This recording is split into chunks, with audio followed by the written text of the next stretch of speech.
I saw soldiers hit a boy for waving a flag. Weeks later, our flag changed forever. Djibouti, 1977. I still remember it. A boy, not much older than me, maybe 15, waved a homemade Djibouti flag in the street. A French soldier grabbed it, ripped it, and slapped the boy so hard he fell. People just watched. No one said a word. That was a few weeks before we got our independence. Back then, in 1977, Djibouti was still controlled by France. It had been that way for a long time. My parents called it French Somaliland, but by that year, it had a strange name, Territory of the Afars and the Isas. It was just a way to keep us divided. I was 14. I worked part-time at a small shop near the port. French officers walked by every day like they owned the place. They barely looked at us unless we were in their way. Most kids didn't go to school unless their parents had money or worked with the French. The rest of us just got by. People were tired. Tired of being watched. Tired of being poor. Tired of feeling like we didn't belong in our own land. Everyone talked about the vote. There had been 2 votes before, in 1958 and 1967, but those were rigged.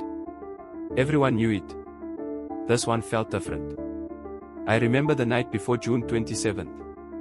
There was tension, but also excitement. My uncle said, "Tomorrow we see if they really let us go."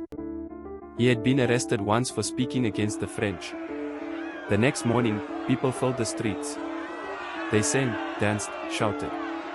The results were clear, almost everyone voted yes for independence. No tricks this time. Even the French knew they had to leave. That same boy who got slapped was there again.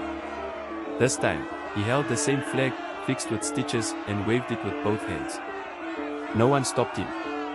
In fact, a French officer walked by and didn't even look.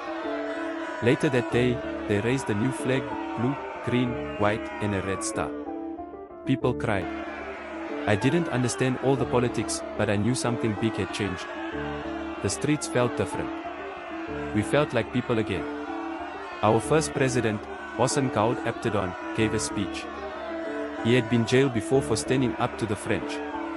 Now, he stood in front of the whole country as our leader. Things didn't magically get better. We still had problems. But that day, June 27, 1977, we got something we had never had before, the chance to choose our own path. And I never saw that boy get slapped again.